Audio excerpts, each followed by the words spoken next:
Hey everybody, it's me, Andy, And I'm Sean. and this is the Commander's Brew. This week, Sak'Kuar, Deathkeeper.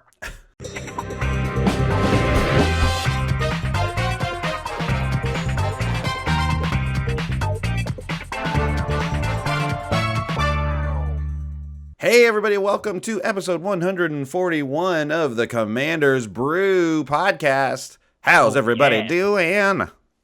I hope great. I hope you're having a lovely spring day and that the sun is shining on your face and you're walking while you're listening and you're going to pick up some fresh produce. Some fresh produce, some broccoli, some brightly colored peppers, herbs, fresh berries. Maybe some pineapple that's been pre-sliced by the store. Ooh, yeah, I like those things. Yeah, I used to work at a grocery store, and I did produce, and I used to work that machine. Oh, cool. Was it fun? Was it a fun machine? Yeah, it does everything. You cut the top off the pineapple. That's all you have to do. Then you put it in this machine, and then you just like push down on it, and it like cores it and slices the sides off, like the skin off, Ooh. in one swift motion. And then you buy it in those little Tupperware things. Yeah, man. Delish. It's pretty good, I gotta say. It's a pretty good method of getting everything you want out of that pineapple with none of the dud stuff. Yeah, there's a lot. Pineapples they don't want you to eat them. Yeah, no, they're very, and even if even if you eat too much pineapple, like there's an acid in it that will make your tongue bleed. Yeah, the pineapple is the food that eats you back. Yeah, it digests you. It's me versus you, pineapple. I'm gonna get you.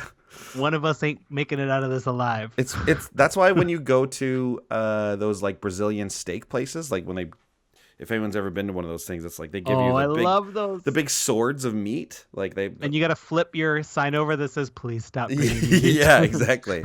That's why they have pineapple at those places, because then you eat the pineapple at the end of your meal, and it helps you digest all the meat you ate. Cause the pineapple is wow. And like it's Fascinating. a fun little like dessert type option. It's like dessert. Yeah. I love a grilled pineapple. Love a grilled pineapple. All those people who say they don't like pineapple on pizza and things like that, I don't get it, man. Although I do understand the not liking warm fruit. There's something about that I understand, although I don't necessarily agree with it. Like I like a grilled pineapple. Have you ever had a grilled peach? Never. It's good. Okay, can I share a gross food thing that I enjoy? All right, sure. So I like Hawaiian pizza with pineapple on it, Mhm. but I can't make a Hawaiian pizza at my house very easily. So sometimes what I like to do is heat up some tomato sauce, throw in some pineapples from the can, minus the juice, and make what I call hot pineapple soup. And when I make it, I sing this song. Hot pineapple soup, hot pineapple soup, hot pineapple soup, hot pineapple soup. What? What? How have I known you this long and not known about hot pineapple soup? I'm embarrassed. It's such a weird thing. It is very weird, yes. But it's the tastiest part of the pizza. The pineapple and the tomato sauce. I mean, I would argue the cheese is definitely in the top two, but and you're not even talking about ham yet. Listen, No, that is a bizarre thing to do. Wait, so you put it in tomato sauce or soup? sauce. And it becomes what I have called hot Hot pineapple soup. Hot pineapple soup. Oh my god. It's a joy because when you cook it, But you you're get to just sing that eating song. sauce. That the part that gets me about this is not even this combination. It's the fact that you're just like spooning tomato sauce in your mouth. It's like, no. At least make it in an actual soup. Andy, if I may clarify, I am not spooning in just tomato sauce. It is hot pineapple It's soup. not soup. It's not soup. It's sauce and pineapple. Like, I mean, we're getting into the philosophical definition of what a soup is. I mean, yes, it is a soup, but like it's not like Campbell's tomato soup, which I like. If you threw like I put pineapples in my tomato soup, I'd be like, oh yeah, okay. But for some reason, it's the thickness of the sauce that I'm picturing. That I can't just eat. It's like eating salsa as a soup. It's like no. No. And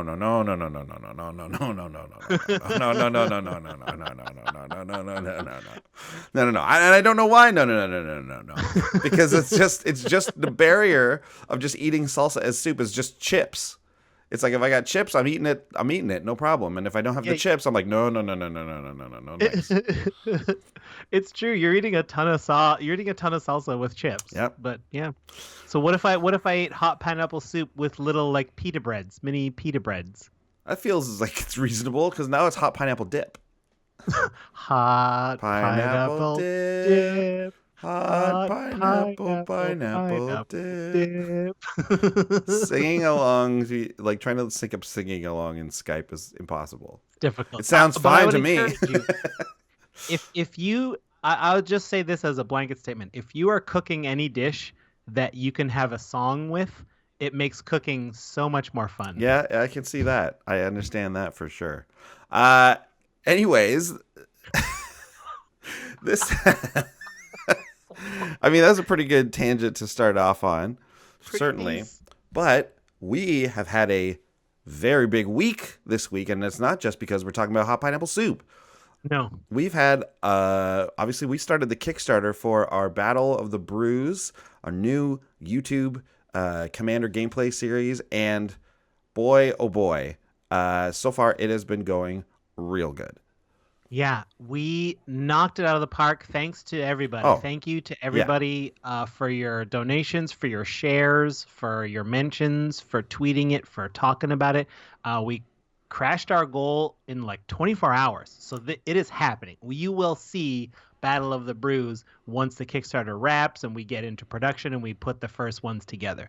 But the Kickstarter is not over. We set up a true Kickstarter in the sense that was what we needed to just get the show from not happening to happening.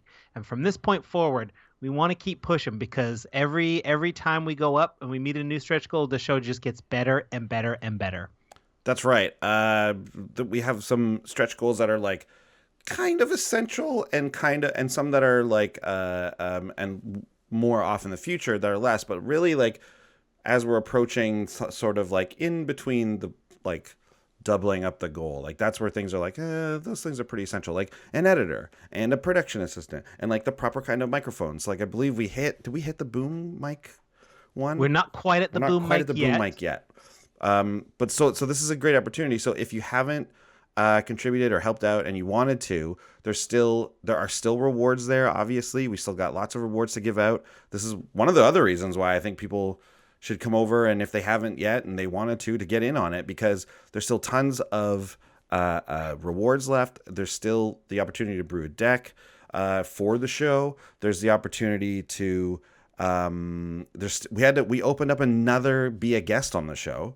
Because we originally were only going to do 2 or 3. The 2 sold out so quickly that we're like, okay, definitely let's do 3. And then we're like, man, I wonder if there's even one more person who wants to do it. So we'll open up one more. And so there still is that one more left over. So we're going to be happy to get 3 of our Kickstarter backers to be actually on the show, Battle of the Brews. It's going to be very exciting. I can't wait to see the Phil DeLuca play of the game, I think it is, or deck tech, whichever one Phil got. I forget. Some people have already named the segments. Yeah, those have been claimed. Yeah, those have definitely been claimed. We also have the voice. We also have the ability to be the voice on this show, and also just like some smaller rewards. We've got tons of the big swag bags, which include the play mats and the tokens and everything. There will be a stretch goal where if we hit it, we will be able to make even more tokens for everyone. So for everyone who has got tokens, they'll get new and more tokens. So we're talking about even ones with different art, different tokens, soldiers, angels, whatever it is we decide to do. We got to figure it out. But that's a stretch goal. There's what are some other ones? There's we'll film an episode in Vegas. That's one of our stretch goals if we hit it. Like there's a bunch of cool things. So they become sort of unlocked as you give. So if we can if we can hit like, I don't know, if we can like double up what we got, I mean, I think it's a possibility, and I think it's going to make the show unbelievable. Be able to led us to put a lot of time into the show, like a serious amount of time into the show. Yeah, and I think you're from an economics point of view, you're sort of investing in the show's longevity, right? Exactly.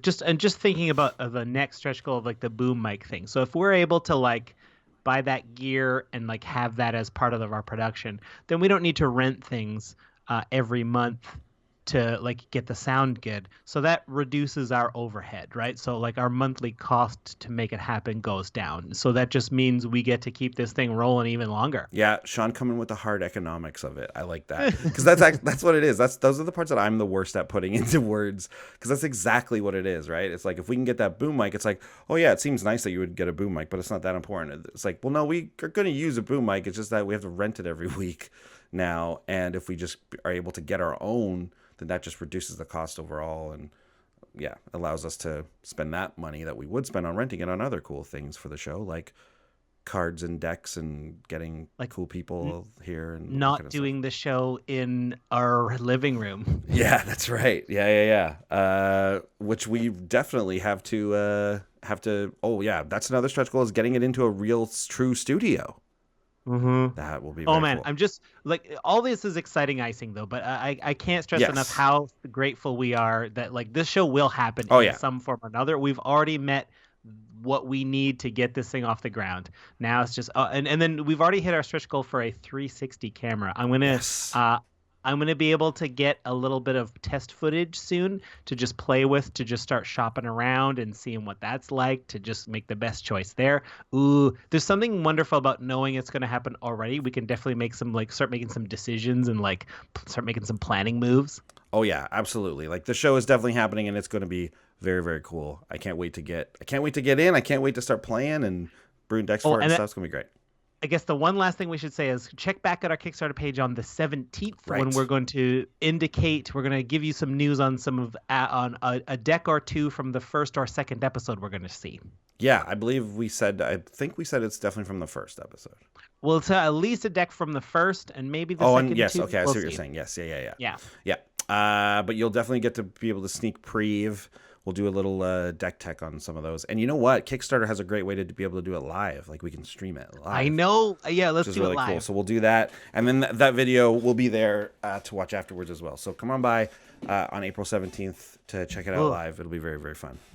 So thanks for your patience. That's a ton of business. Yes, and lots as of business. Usual, that is a different show, but this is our home base show, brought to you by our patrons. Thank you so much for this. These are going to be separate shows, so your patronage here keeps this show running, and all that stuff. And also brought to you by Ultimate Guard, sleeves and boxes. Also brought to you by the generous people at the Wizards Tower, wizardtower.com. Let's hear an ad from them now. Dominaria, the plane that started it all. The plane that brought you cards like Chaos Lace or Dingus Egg. We return to our home. What are planeswalkers doing here? I don't know, they never really existed back then, but we're gonna see how it all turns out now in Dominaria. And how will it turn out with the sponsor that started it all, the Wizards Tower, wizardtower.com. Use coupon code ILOVEBrews to get an extra 5% off. Free shipping anywhere in Canada with $15 in singles.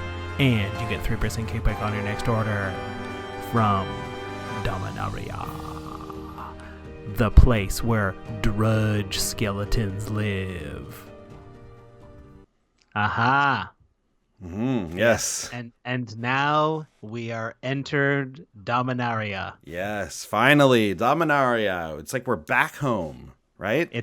That is what came up. Yes, it's like we're back home again. Yep. Hey, where it all began. Fellow Magic friends who've been playing since Dominaria. Hey, everyone, including me, definitely.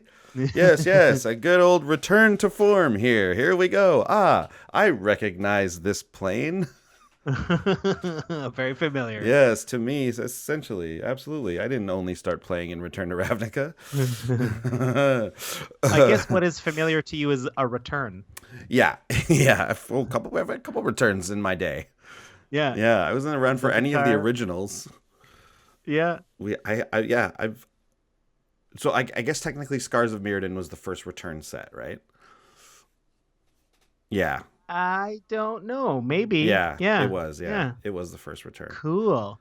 And then Ravnica, and then what? Zendikar, then Innistrad, and now here we are. Going back to Dominaria. It's like they're running out of ideas. But there is a lot of cool Dominaria cards that I've been spoiled. I mean, we had a spoiler.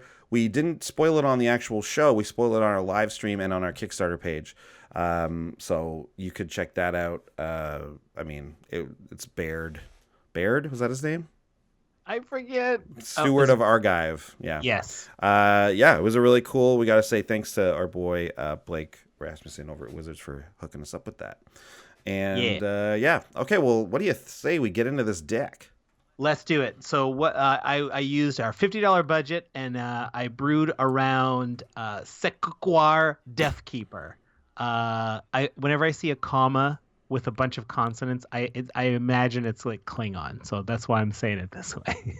You are adding an extra sound in there, though. Am I? Yeah, you're going Sek'Kuar. Sek'Kuar. It's just Sek'Kuar.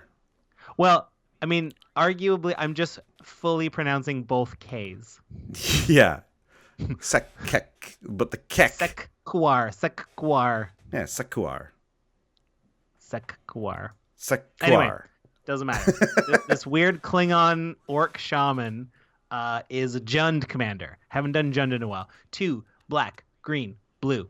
Nope. 2 black, red, green. I don't know what my brain did. Is there such thing as dyslexia for colors? I don't know. There have been a couple episodes where we'll miss.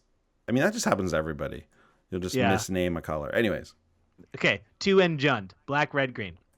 Legendary Orc Shaman 4/3. Whenever another non-token creature you control dies, put a 3/1 black and red Graveborn creature token with haste onto the battlefield. There you go. Non-token creatures dying, getting a 3/1 black and red haste creature. That does not exile at the end of turn, I'll point out. Are there Graveborn tokens? I don't know if they were ever made, but that's a very good question. How do we look up what tokens were ever made? Interesting. I'll look it up. You carry on here. Okay, so there's a little sub-theme. Well, I guess, is it a sub-theme? What makes a deck tick? Does the commander inspire the cards? Do the cards inspire the commander? It's an ecosystem. And so one of the inspirational themes of this is 3 cards that are functionally identical.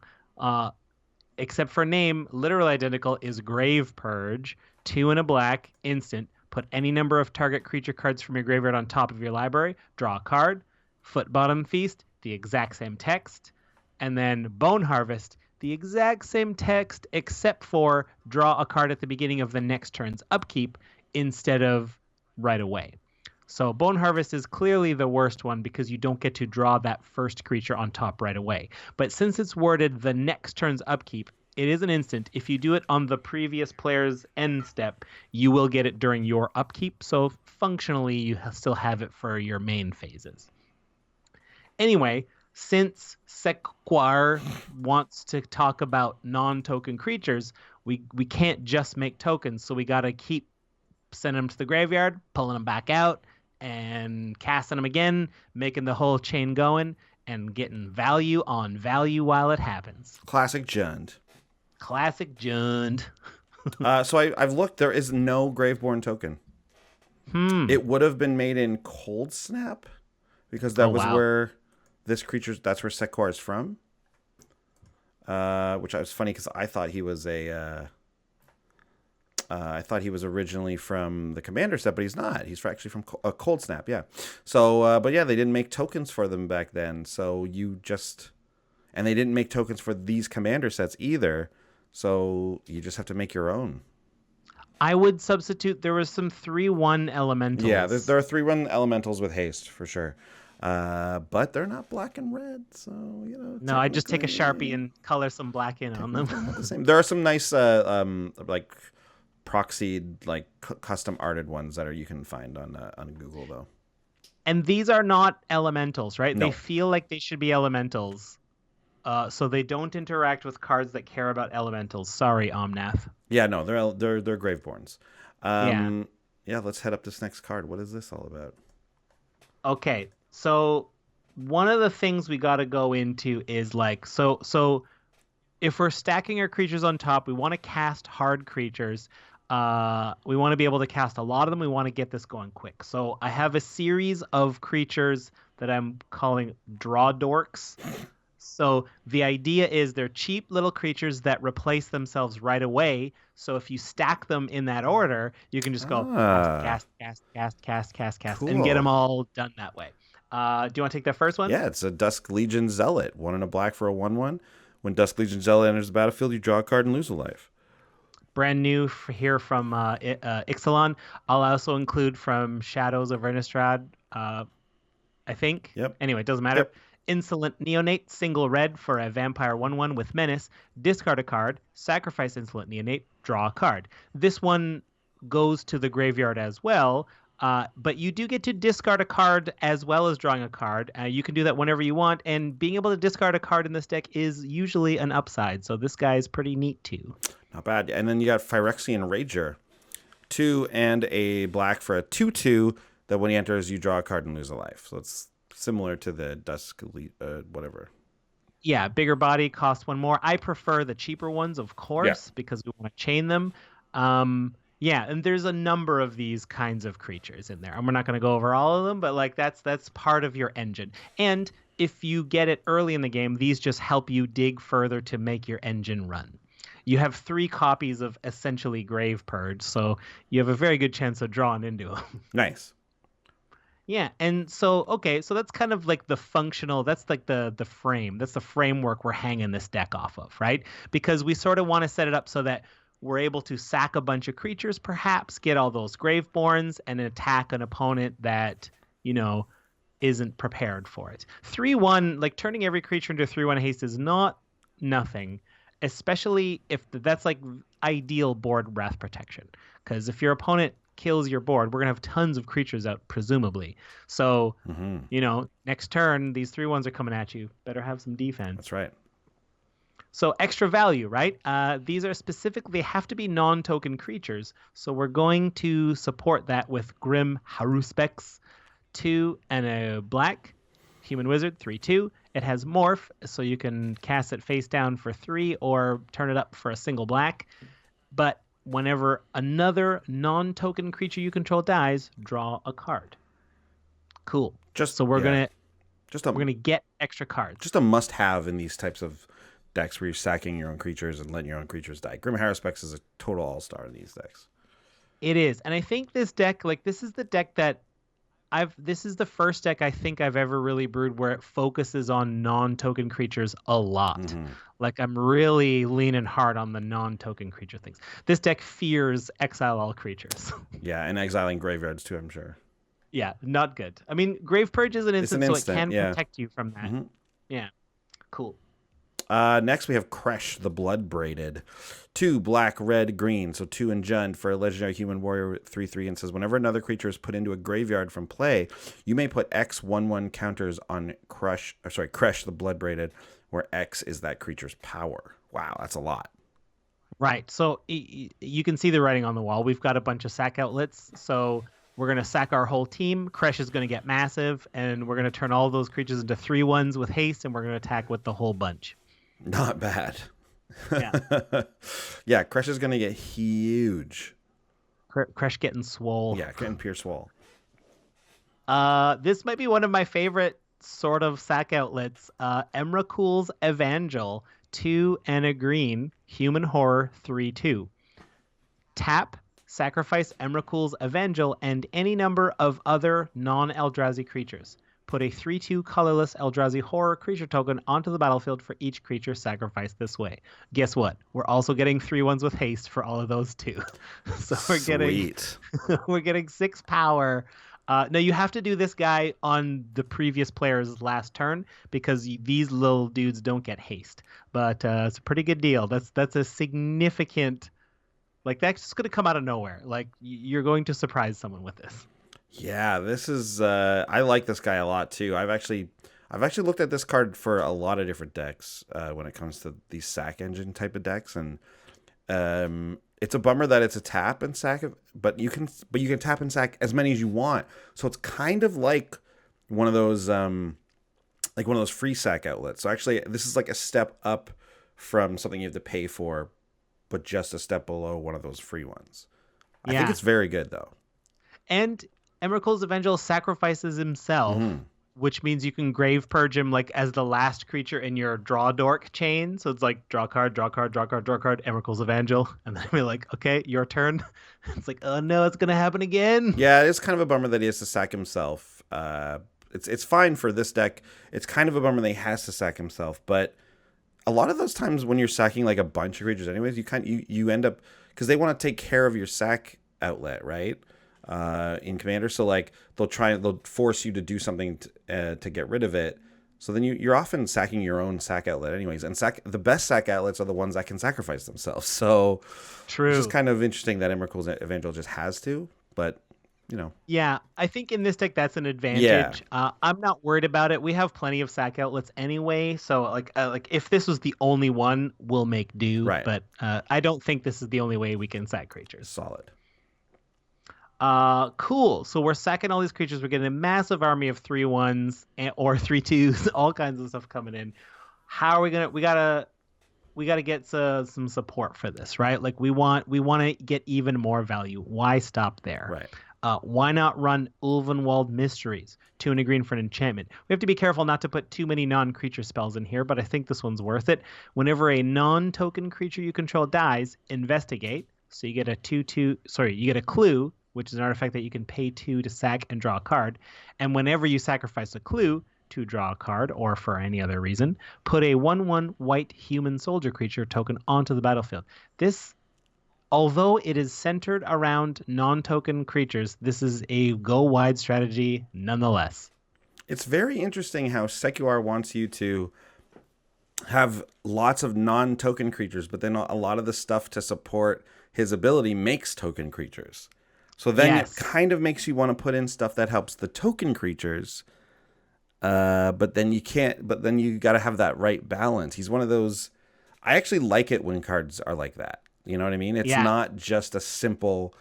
Like there's a pretty simple game plan here for Sek'Kuar, obviously, but actually when you get into building it, you're like, oh, I could actually go kind of this interesting I could go this other route with it as well if I really wanted, but you still need the non-token creatures, obviously. Yeah, I mean, token or non-token, it benefits from combat boosts and stuff like that, team buffs. Those are all going to help everybody. Yeah. Okay, next one. This one is Lightning Coils. Ooh, this is an interesting one. I haven't seen this in a while. Interesting. Yeah. 3 mana for an artifact. It says whenever a non-token creature you control, or I'll read the oracle. Whenever a non-token creature you control dies, put a charge counter on Lightning Coils. At the beginning of your upkeep, if Lightning Coils has 5 or more charge counters on it, remove all of them from it and create that many 3/1 red elemental creature tokens with haste. Exile them at the beginning of the next end step. So these ones gotta die. These ones will disappear. And you don't have a choice of when you get them. Like if you have 5 charge counters, they're going to become elementals. But you can have more than 5 before that rolls around. And I think that fact that we can control when our creatures go, for the most part, I mean, our opponents are going to mess with our plans for sure. But we do have the power to pull that trigger if we want to. We can set up, like, I mean, we're getting into magical Christmassy land here, but like even if we leave Emrakul's Evangel out of it, like just having Sek'Kuar and a sack outlet and your little draw dorks and like whatever other creatures have joined the fray with it, you're just gonna sack a ton of them, get all these lightning things, all your other 3/1s, these 3/1s, like this deck is capable with a little bit of setup of having massive swings. This is a cool card. I know I've seen this card before, but I've never really realized like what it did. As long as you're sacrificing 5 at a time, you'll always get the things right away, kind of, right? Yeah, and if you can manipulate it, like, so you can like leave it at 4 charge counters, and then like right before your next turn, sack a few more creatures, and then get up to like 8 or 9. That is something you can do. Cool. And your opponents may be tempted to like just kill your creatures to get you to fire it off prematurely, but then you're just like, okay, if you're doing that to me, I'm just gonna send all these elementals at you. Yeah, have fun. They're just expending resources like to, I don't know, that doesn't even really hurt you. I mean, the best expense of a resource is an artifact destruction to kill the lightning. Yeah, for sure. That's what you want. That's what you want to do if you're the opponent here. Yeah. And then another way to take advantage of all our non-token creatures dying is Golgari Germination. 1 black-green. Every time that happens, you get a 1/1 green Saproling creature token. Simple and effective. Yeah, these are just like little foddery ones. These will be the people to like, I don't know, assist with Emrakul's Evangel, perhaps. These ones will just assist for other reasons to sack creatures. We obviously have an Ashnod's Altar in there, so that's a nice way to get extra mana, that kind of stuff.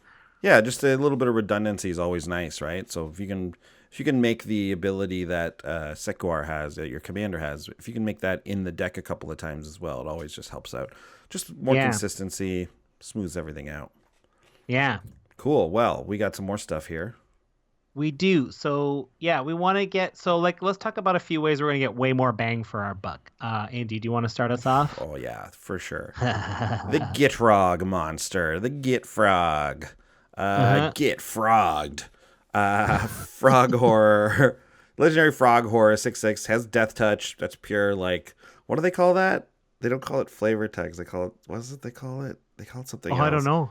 Like icing. Like when a 6/6 has death touch? It is there basically just for the flavor, but because it doesn't really do much. Anyways, whatever. 6/6 death touch.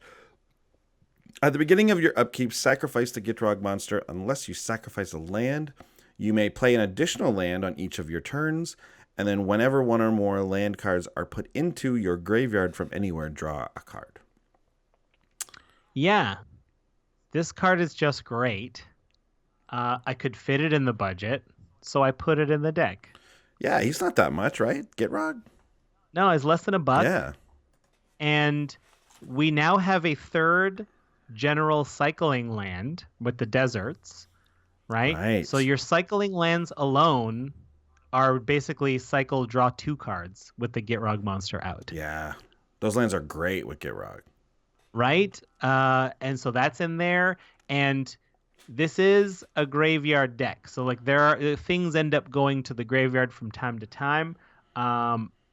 That's going to have, like, we have a few, I didn't mention it, but remember Insolent Neonate? We can like sacrifice them and discard a card to draw a card. Mm-hmm. There's a lot of those like sort of like forced loot kind of creatures in here too. Once we got Gitrog out, we can turn that into doubles by discarding lands when we do this. One thing I love that I kind of overlook a lot with this card is that you get the choice on your upkeep whether to sacrifice a land or the Gitrog monster, right? So yeah, luckily, I mean that's actually a great thing in this deck because this is a non-token creature that can die when you want it to, basically. Just, if you're running low on lands, you're not drawing any all of a sudden, you can't really keep up with the Gitrog monster. So you can just let it sit in your graveyard for a while, and then, when you're ready to get it back, I'm sure use your grave purges or whatever and get Gitrog monster right back again and start up drawing cards like you were before.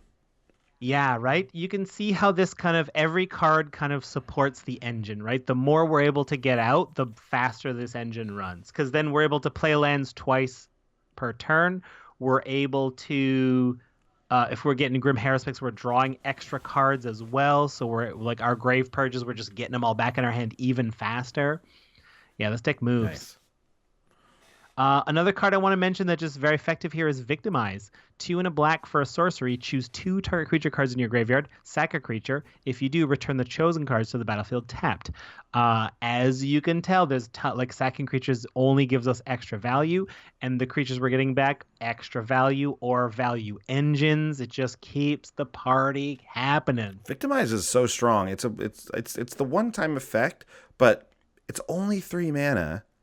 And sacrificing a creature is not even it's like you're not even unhappy to do that, obviously.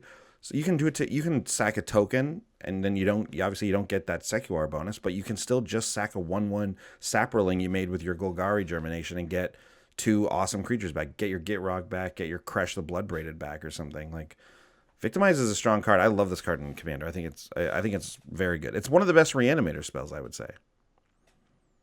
Yeah, as a one shot, because you get 2, right? And you can sacrifice anything. You get 2, and it only costs 3. The other 2 that you need to get it costs 6. Right? What's it called? Ever After? Is that what it's called? Yes, and that card goes to the bottom of your library. Yeah, I mean that card's good too. Don't get me wrong. And Victimize, you do need the setup of a creature, but in a deck like this, it's simply just not hard to come by, right? Like, obviously after a board wipe, you're not loving it, but the fact that it only costs 3 means a lot of times that you can cast a creature and then cast Victimize. So it's actually not. It's pretty easy to get going. Next, so we got a lot of little guys here, so you got to support the going wide strategy.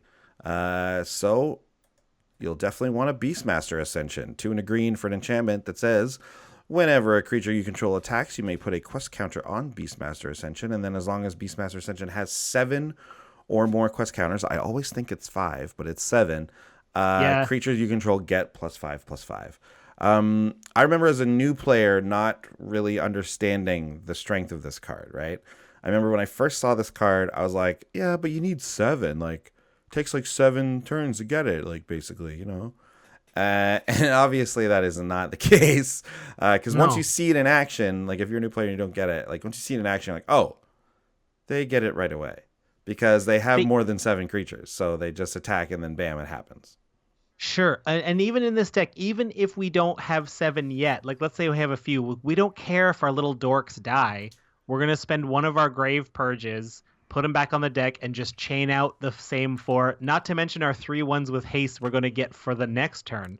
So we're like, worst case scenario, this is a 2 attack phase activation. But we don't even care if our creatures, sacrifice themselves for this purpose. Yeah, it's one of the best anthems for a reason. Yeah. Cool. Is there more? Yeah, so just a couple more cards I want to go over. Real quick. I think this is an interesting one. Nissa's Revelation. 5, green, scry 5, then reveal the top card of your library. If it's a creature card, you draw cards equal to its power, gain life equals to its toughness. So we're already throwing a ton of creatures on top of our deck. So to be able to so we can get through them with Grave Purge and then scry 5 to help it keep going. This is just another way to just make the actual library that is our engine go faster. Now, this is a possible cut. I think when we get to our out of budget section, this is one of the first ones I would cut for those, because a lot of the creatures are not that big. So you might get burned on this more often than you'd want. I was going to say, it looks like the creatures are all fairly small in this deck. 7 mana is a lot to pay to even, I think the biggest we've seen is 3 mana? Or 3 power toughness rather? It's true. There's a handful of Gitrog is a 6/6. Right. I think There's a handful of 6/6s. But yeah, that's where you're probably going to cap out at 6, I think, which is maybe not good enough. Yeah. For 7's a lot. 7's just so much, right? Yeah, I mean, draw 6 for 7 is okay, but yeah, it's okay. Only if you hit it. Yeah. Okay. Lifecrafter's Bestiary, though, will guarantee you some card draw, basically. It's 3 mana for the artifact that says at the beginning of your upkeep, scry 1. Pretty sweet. And then whenever you cast a creature spell, you can pay a green if you do draw a card. We're casting a lot of creatures in this deck. When this card first came out, we were very stoked about it. And I got a couple of these when they were cheap, because they were being played in Standard. And they went up in price a little bit, and then they kind of came back down because I think the deck that was playing them got some cards banned in it. I think it was like one of the energy decks was playing this. But I think it sees a bit less play now, so it's back down to under $2. It's under $1.50. But I picked up a couple of these when they were really cheap, and now I've only just now started to put them into decks, and it does take a while to get the updates. Because you got to look at your decks, you got to decide what am I going to cut, what's going in, but you got to make an afternoon of it. And it's exactly very true. And I've made that afternoon and decided that Lifecrafters Bestiary is really good. And I have played with it now finally in an EDH deck, and it is really good. It is great. Like, it's worth it. Yeah, and again, like, just to give you the big picture of this deck, we're casting a ton of little guys. So if we have a little extra mana rolling around, which we might because we're drawing a lot of cards, we're maybe playing extra lands here and there, we could very easily spend that mana to keep that rolling. Yeah, Dust Legion Zealot now says one black green, draw 2 cards. Yeah, pretty good. 1 life, but yeah. And then I just want to mention, like it's a staple in general. Skull Clamp, 1 mana. Equipped creature gets +1/-1. Whenever equipped creature dies, draw 2 cards. Equip for 1. This is it shines even harder in this deck. Oh yeah, I mean this hits all the tokens you're making, except for the Emrakul's Evangel ones, but still hits like the majority of the tokens. It probably hits the majority of your non-token creatures too. This is great. And because we're sacking anyway, we don't care if it doesn't kill them by that. We'll just sack it from one of our many other sack outlets and get the cards that way. Yep, yeah, exactly. Yeah. So good. So good. Gotta have a Skull Clamp. Gotta have a Sclamp. Yeah. I mean, this deck that's the gist of it. That's the big picture, right? That's all the cards and categories I kind of wanted to talk about here. So you can probably imagine you've got a good picture of how this deck runs. This is a deck that just builds momentum and builds it quick. Once you get rolling even faster. So you gotta have money to make money. You gotta have creatures to make creatures. That's right. Gotta draw spells to play spells. Yeah. Cool. What about those 3 stars? Okay, so let's talk about the 3 stars of the deck. Star number 3, Evolutionary Leap. 1 and a green. Enchantment. Green. Sacrifice a creature. Doesn't say non-token. Could be anybody. Reveal cards from the top of your library until you reveal a creature card. Put that card in your hand and the rest on the bottom in a random order. So this is what we can do with extra tokens. We can turn them into actual physical cards and then chain them up. Little cards that let you draw other cards. Sack them to Evolutionary Leap. Fill that graveyard. Keep it rolling. Love this card. Mm-hmm. Just such great value. What a well-designed card. Yeah. 2. Second star, Yahenni, Undying Partisan, 2 and a black for the Aetherborn Vampire. It's a 2/2 with haste and says whenever a creature an opponent controls dies, put a +1/+1 counter on Yahenni. And then sacrifice another creature. Yahenni gains Indestructible. This is one of the best sack outlets, I think, in EDH these days. Being able to sack something and give it Indestructible is very, very strong. Not to mention the fact that this becomes a threat on its own. Now, you could argue that your sack outlet becoming a threat on its own actually is kind of a downside, right? Because obviously people want to get rid of sack outlets, but once it starts becoming big enough that it's going to kill them also, then they really start to look at it, right? If they weren't before. I think it's good, actually. I think it is an upside because, through living through board wipes, it also means that this is board wipe protection kind of. People don't want you to sit out there with a 10/10 Yahenni because they just wiped the board, like. It's so brutal. And if they do wipe the board, you have a 10/10 Yahenni and all the 3/1s that replaced all the other creatures that you lost. Like, they can't wipe your board. People don't want to board wipe there. Exile, right? They only can exile. That's the only thing they can do. If they exile, we're screwed. No, but if we exile, we sacrifice to the graveyard. In response, yeah. And we grave purge them back into on top of our library. We can get out of it. We're afraid of an exile for sure, but we've got options. You've got options. I think Yahenni is really great. And actually, how much is Yahenni these days? It's getting up there. $2. Yeah, Yahenni is on the budget report. He's the 3rd most expensive card. Ooh, spoiler alert. Yeah, well, I mean, it's worth it. This card is very, very strong. Maybe that'll pop back down after he rotates out of standard here. I hope so. The first star is also on the budget report. Not to give you a spoiler there, but it's Mazarek Crowl Death Priest 3 black green legendary insect shaman flying 2/2. Whenever a player sacrifices another permanent, put a +1 encounter on each creature you control. So like, do I need to explain how amazing this is? We're sacking stuff like crazy.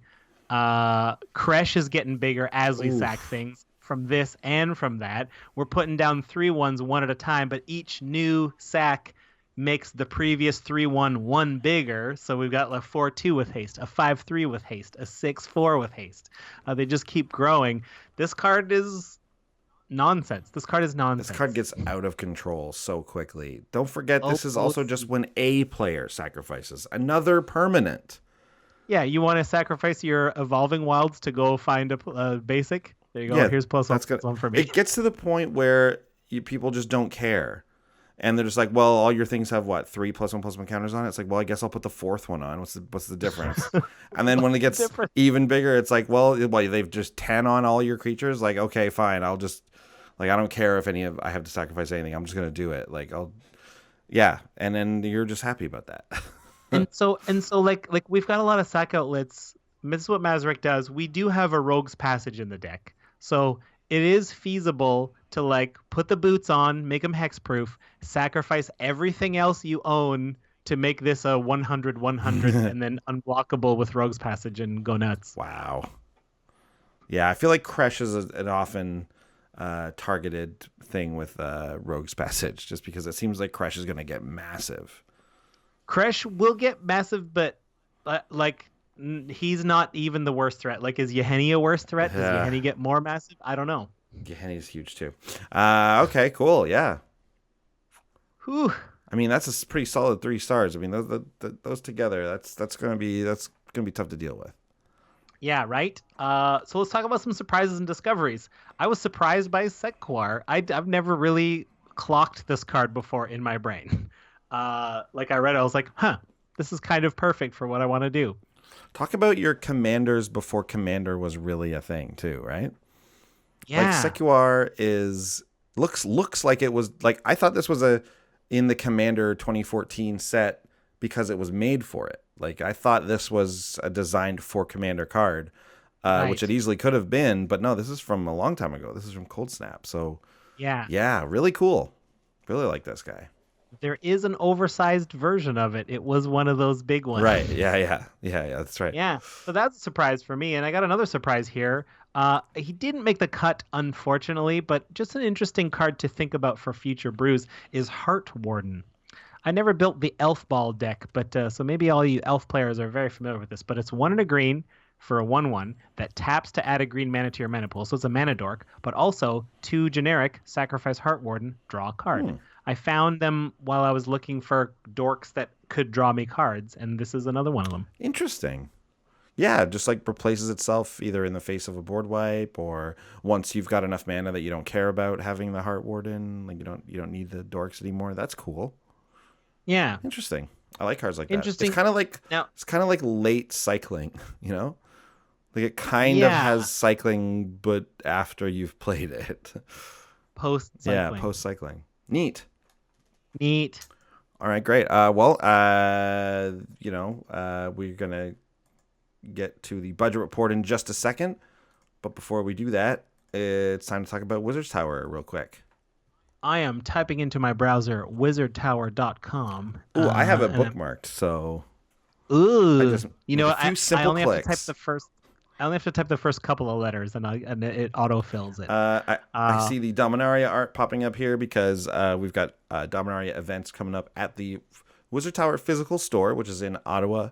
If you're in the Ottawa area, go check them out. They're on Fallowfield Road, right across from the Via train station. But if you're not in the Ottawa area, you, of course, can go to wizardtower.com and check out all the singles and sealed product and Ultimate Guard product that they have there as well. Check it out. There's obviously free shipping on singles, $15 or more within Canada. And you can use our coupon code Tower of Brews. That's what it used to be. I love Brews. Yeah, look at that Dominaria splash art. Doesn't it look like it's an X-Men set? It does. And you know what's one thing I have that's kind of a critique, a critique maybe, of the Dominaria like main characters. What's They're that? all too good looking. It's like the Ah, models for the characters were all models, like actual models. Like look yeah. at Joyra and like Joyra looks like a friggin' supermodel in her card in her actual card from Dominaria. I don't know if I've looked at the art of the proper And card. Teferi is one handsome dude. Do you know what I mean? Yeah, Teferi is a Like handsome those man. are like these are some good looking Weatherlight crew members here. Didn't used to be like I that. Everyone used to be all weird looking. yeah, Joyra's and super then weird looking with that bowl cut in the original art. Now she's like a true babe. I thought Jar was always kind of cute with that bowl cut. I like a bowl cut. Well, they're very good looking. Everyone on Dominaria is beautiful, I guess. Now, Andy, are you saying this because Jorah kind of looks like Sarah a little bit? Oh, really? Is that what you're saying? I mean, this shot of her on the ship is like that could be Sarah, like with some costume pieces. That's not far off of Sarah, Joyra of the Gitu, right? or like the new one, like Into the Storm, like or whatever the full name is. Joyra Weatherlight Oh, right. Captain. Joy of the Gitu is the other one. That's the different art. Yeah, Joyra Weatherlight Captain. Oh, well, yeah, you know what? I mean, maybe she looks like my wife. Maybe. In which case, that's a nice thing to say. Yeah, you're attracted to your She does wife. kind of look like Sarah, I guess. Yeah. Yeah. Cool. Well, I'll make sure my wife listens to this now. Hey, check out what I said on the podcast without knowing about it.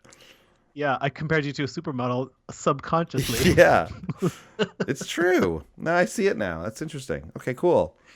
Yeah. Well, that's nice, I guess. Uh-huh. Cool. Yeah, we'll go to Wizard Tower. Check it out. You can buy that Joyra card. Yeah. Oh, I didn't even show anyone it. On the YouTube, I didn't even go to it, but now I will. There you go, guys. There it is. Joyra Weatherlight Captain. Okay. Let's get to the budget report. Beep, beep, beep, beep, beep, beep, beep, beep, beep, beep, beep, beep. This is where we take the cards and see which of them we can throw into the garbage and turn back into 3 ones. Yeah, well, I'm gonna guess it's quite a few of them. All of them. Right. So we came in just under budget. I had to squeeze in a few, but we spoiled, most expensive card coming in at 350-ish. Depending on where you look. I got 350 from another website, but the according to Scryfall, it's 250. But Mazarek Crowl Death Priest, 350.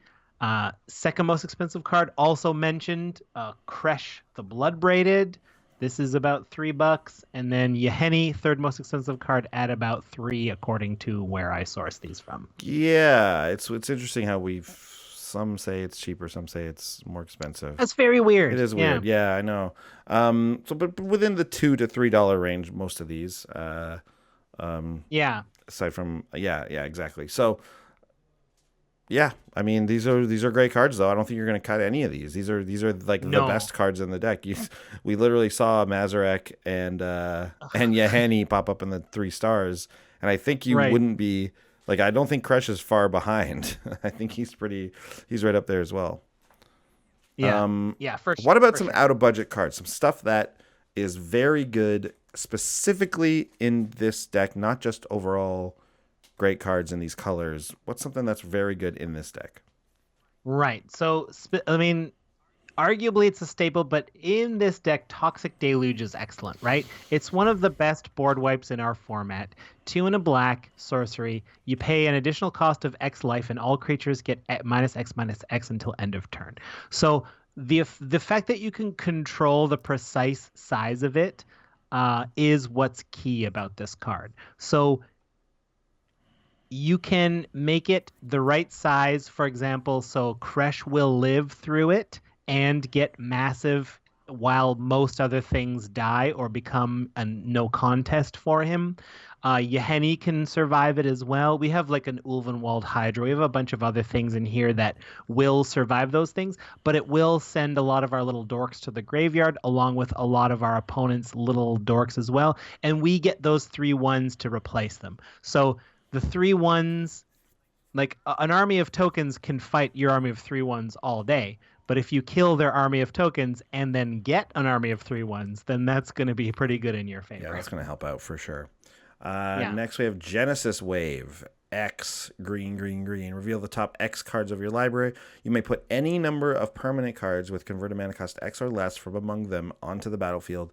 Then put all cards revealed this way that weren't put onto the battlefield into your graveyard. So yeah, you just get to just flip things off the top, put any number of permanent cards. And I'm guessing that this is a Jund deck. There's a lot of permanents in here. You just put them right on the battlefield. That includes lands. That includes all those little creatures that are going to draw you even more cards. Yeah, Genesis Wave. I mean, this is just a great. This is like a great card for when you're obviously ramping out hard, right? But even it feels like in this deck, you don't need to ramp out even super hard just to get Genesis Wave to be pretty good. Like you cast this at, I don't know, even X equals like 4. I feel like is going to be half decent, but I feel like you still want it to be as high as possible. Yes, as possible. But if I get to 6, I'm happy. 6 is going to do everything I need to do. Right on. And also, is this a surprise and discovery? This card's down to 250. Yeah, because it just got reprinted, right? Or not just, but Yeah. Iconic Masters. I didn't know it was that low, though. No, right? That's what I'm saying. I was like, I probably could have worked a little harder and squeezed this in the deck proper. Yeah, interesting. Genesis Yeah. Wave. It's just that thing of us, we never think of it because it used to be so out of budget. And now it's like, oh, wow, okay, well, we can brew with this again. Yeah. Cool. Well, I didn't make a tab for this last one because I thought of it while we were recording. Okay, I'll put it in here. I was wrestling with the idea of one of the monuments. Like, should I get a monument to make our creatures cheaper? But then it occurred to me that the Immortal Sun is perfect for what we're doing. Again, it's not a super surprise that, like, everyone knows about this card. It's the best card out of Rivals of Ixalan. It's a legendary artifact for 6. Players can't activate Planeswalker's loyalty abilities. Interesting. At the beginning of your draw step, draw an additional card. Amazing. But here's the part that I'm drawn to. Spells you cast cost 1 generic less to cast, and creatures get +1/+1. So I'm all about the Grave Purge chain, right? We put all our little draw dorks on top. I was like, should I put in one of the monuments to make one color of them one cheaper so that you can just pay 1 mana, another one, 1 mana, another one? Because most of them are 2 mana. But this covers all of them. Yeah, it does. And they're all 1 cheaper. But this is an $8 card now. Yeah, I just picked up the first one of these myself for... It's only going up. Exactly, right? This is only going up. And, like, I mean, it'll probably get a reprint at some point, but, like, who knows how long it's going to take. Oof, the Immortal Sun's a great card. Great card. Staple. Could go in any commander deck. I mean, I can't think of a deck that can't use this. Like, the top ability of the Planeswalkers thing is just pure gravy. Like, it doesn't matter. Like, that's not what we're putting this in for. But any combination of the 3 next things, like, if you need any one of them, it's kind of worth putting in, right? Do you have lots of creatures? Yeah. Great. They get +1/+1. Do you like to draw more cards? Yeah. When your opponents do not? Great. Do you cast spells? Great. Yeah. They're 1 cheaper. It's wild how good this is. This card is Christmas. And I guess the only card that the only deck you can't put in is if you have a Super Friends deck. Exactly. That's the only deck it kind of doesn't go in, is if you have lots of Planeswalkers. But guess what? We're budget. We rarely put them in anyway. I ain't got no Planeswalkers, man. Planeswalkers aren't even that good in EDH anyways. Who cares? Yeah. Let people play them and then let them face my Immortal Sun. Oh, wow. The one thing I love about facing Super Friends decks is I think that if you play the Immortal Sun, they really would not have any way to deal with it, because usually they want to deal with it with their Planeswalkers. Like, their artifact and enchantment removal is usually on one of their Planeswalkers. So, like, Super Friends decks now have to start running artifact destruction separately from their Planeswalkers because of the Immortal Sun, I would think. Because I think this goes in most decks. This goes in most EDH decks, right? Like, yeah. Unless you're so fast that the games never get to 6, like... Sure, yeah. I mean, yeah, I'm sure there's metas out there where the Immortal Sun is just okay. But I think this should go in every deck for sure. Cool. Well, there it is. Sek'Kuar. Ooh, what a fun deck. Can I say, this deck was a journey for me. Yeah. At the beginning, I didn't know what I was going to brew around. I was browsing at legendary creatures, just being like, what's it going to be? Should I brew around this? And I found it. And I was like, who is this guy? I was like, I don't know who this is. I was drawn to it, and I gotta say, the more I put together, I was like, I think we got a fun deck on our hands here. Oh yeah, I mean, this is any Jund sacrificey style deck is always really fun. There's lots of interaction going on, which I always love. Anytime you can get stuff on creatures where it's like, reanimating and things like that, like that's right up my alley. That's what I'm loving. I'm loving to doing that stuff. Yeah, I might have to put this one together in the old IRL. Yeah, I mean, I've been playing on Forge a lot with that morph deck that I built last week. So I'm looking like I might put that one together IRL as well. Oh man, so you'll be able to check this list out on tappedout.net. But stay tuned, like Battle of the Brews is happening. Yes. So we're going to need a lot of decks. Right? I need a lot of decks. Once we get it up, we'll have a thing where you can send us suggestions specifically for Battle of the Brews, whether it's suggestions of decks we've already built or things you think we should do. That's actually one of the if you want to guarantee get a deck in, and we're talking about when the first season, because I feel like we have a lot of ideas for like the first season of Battle of the Brews, however long it will last. But you can. That's one of the rewards for the Kickstarter is you get one of your decks in. You all three, like you and Sean and I, will brew a deck together. We will feature it on this show, on the podcast, on Commander's Brew, and then we'll play it on Battle of the Brews. Yeah. That's one of the rewards. It's pretty good. Yeah. Anyways, a lot of options. So check it out. The Kickstarter closes April 3rd. Nope, May 3rd. Yeah. April 3rd is when it started. May 3rd is when it ends. May 3rd at 10 p.m. Eastern time. Oh, cool. So let's check back on the 17th to see some of the sneak previews of some early decks for the first and or second show. And man, if you've gone this far, we're so grateful. Thank you so much. Every bit helps. If you want to share the news about our Kickstarter, we would really appreciate that. Yeah, if you have already helped out, or if you're not in a place to do so right now, that's totally cool. But if you want to help out still, just share the campaign. Share with your Magic friends. Talk to them. Just mention it to them. Mention it to people who like Kickstarter. That'll help too. So yeah, any of that. Wealthy relatives. Yeah, wealthy uncles, exactly, who own haunted mansions. Yeah, anything like that is massively helpful. Even like on Facebook. Like who knows what your friends like. Like I shared it on Facebook and I got a bunch of people being like, "You play Magic?" It's like, yeah, man. I got this whole thing going on. Yeah. Yeah, it's pretty funny how that happens sometimes. So, yeah, you never know. And it would be super, super helpful. And but for everyone who's already done all that stuff, who's already helped us out, thank you so much. It's been amazing. Seeing the real returns from like, it's like the physical things people are doing of like helping out. It's been amazing. Amazing. Love it so much. I couldn't do the show without you. Can't do Battle of the Brews without you. So thanks so much for making it happen. Let's just make it as good as we can get it, right? Keep it going. Yeah. Okay. We'll see you guys next week. Bye. Bye.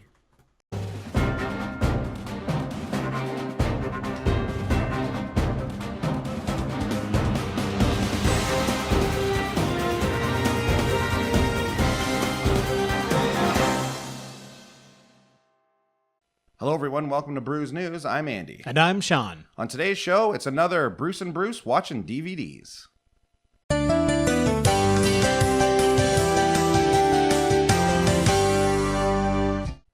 Welcome back to another episode of Bruce and Bruce watching DVDs.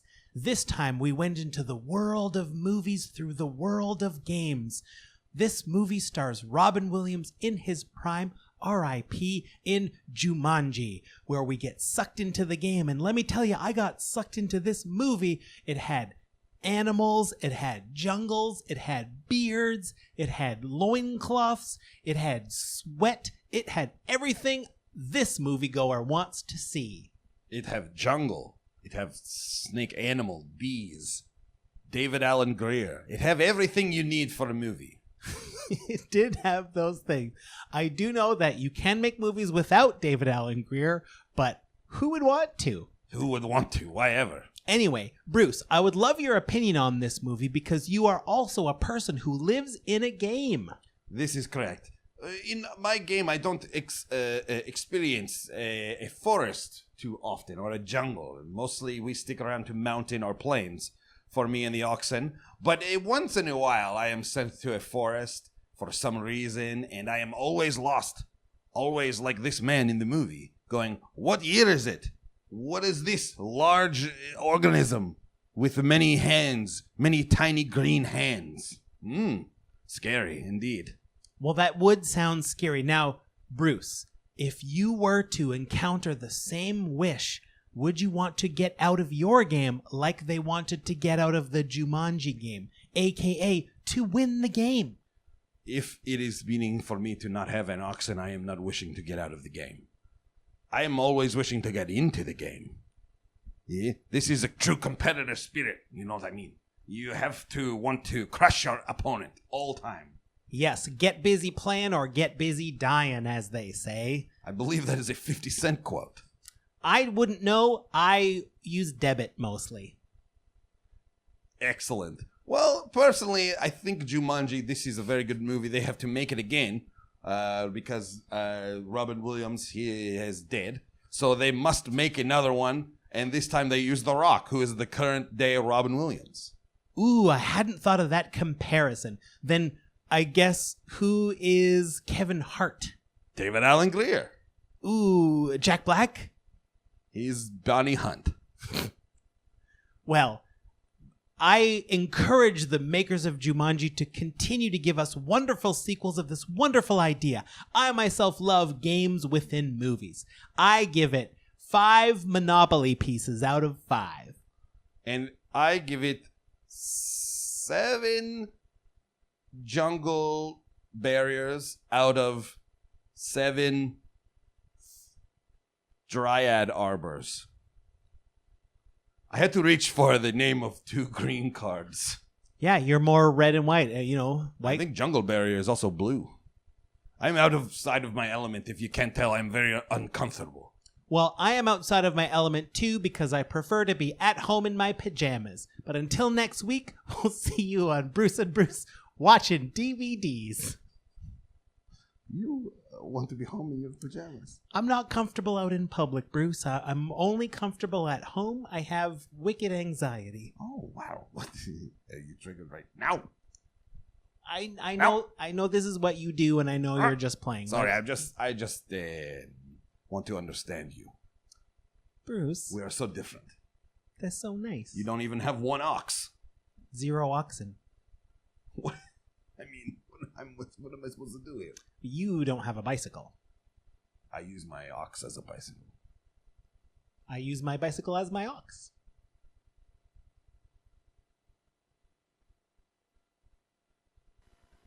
Thank you, Bruce. And thank you, Bruce. Another great review. This time, Jumanji. I've never seen Jumanji. Oh, it's a good movie. I mean, don't have to take my word for it. You already got another opinion on it. I wonder if they'll do the new one soon.